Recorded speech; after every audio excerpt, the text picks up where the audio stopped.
आज अचानक देश के केंद्रीय कृषि मंत्री शिवराज सिंह चौहान विदिशा जिले के ग्राम चीरखेड़ा पहुंचे, जहां किसानों के बीच जागरण होने किसानों से संवाद किया। इस मौके पर केंद्रीय मंत्री शिवराज सिंह चौहान ने बताया कि मुझे शिकायत मिली थी कि खरपतवार नाशक दवाई के कारण किसानों की सोयाबीन की फसल नष्ट हो गई, तो मैं स्वयं तय किया कि मैं गाँव में जाकर निरीक्षण करूँगा। यहाँ मैंने देखा कि खेत में सोयाबीन की जगह पूरे खेत में खरपतवार उग गया, जिसकी नाशक के कारण ये समस्या किसानों को उत्पन्न हुई। उस कंपनी की जांच उच्च स्तरीय वैज्ञानिक दल से कराई जाएगी। यदि इसकी नाशक में कोई कमी निकलती है तो कंपनी के खिलाफ सख्त कार्रवाई की जाएगी। किसान हमारे देश के अन्नदाता हैं और फसल ही उनका जीवन है। यदि उनकी फसल नष्ट हो जाएगी तो वे अपना जीवन यापन कैसे करेंगे। इसके साथ ही मैं देश भर में एक अभियान शुरू करूँगा, जिसमें घटिया कीटनाशक निर्माण करने वाली कंपनियों के खिलाफ कार्रवाई की जाएगी। मिली थी कि नीदाकार दवाई डालने के कारण किसानों की सोयाबीन की फसल जल के खाक हो गई, खराब हो गई है।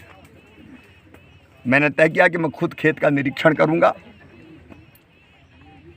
और यह सैकड़ों किसानों के बीच और कृषि विभाग के अमले के बीच आज खेत का निरीक्षण किया। सोयाबीन की फसल पूरी तरह से नष्ट हो गई, जल गई। खेत में सोयाबीन की जगह खरपतवार खड़ा है। किसी एचपीएम कंपनी की दवाई डालने के कारण ये हुआ है और ये शिकायत एक खेत की नहीं है, कई किसानों ने मुझे की है।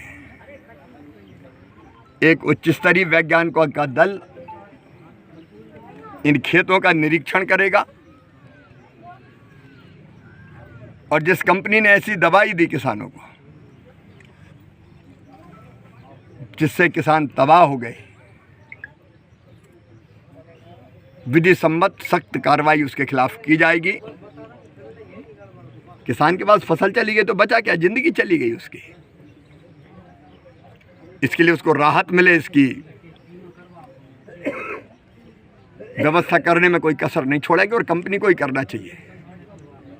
अभी मैंने एक प्रतिवेदन देखा, मुझे बताया के रायसेन के किसी वैज्ञानिक ने जो प्रतिवेदन दिया है वो सही नहीं है।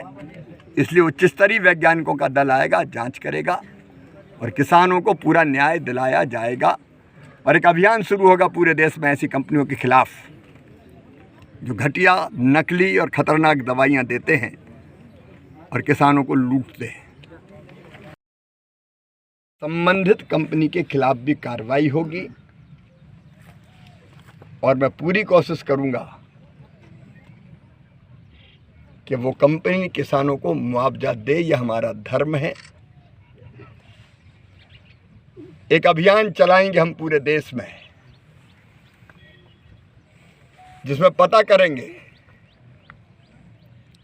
कि कहां कहां गलत दवाई के कारण नुकसान हुआ है और कई जगह नकली दवाइयां भी गई हैं तो डाली तो कोई फायदे नहीं हुआ। ऐसे किसानों से भी अपील करता हूं, मैं कभी नंबर जारी करूंगा, उस नंबर पर खबर करें। ये किसान को लूटने का धंधा हम चलने नहीं देंगे। पूरे देश में अभियान चलेगा नकली दवाई के खिलाफ, नकली खाद के खिलाफ और इस तरह की दवाई जिनने फसलों को नुकसान पहुंचाया है। आज इसलिए मैं खेत में आया हूं क्योंकि कानों सुनी, मेरे पास शिकायत तो लिख के आ गई थी।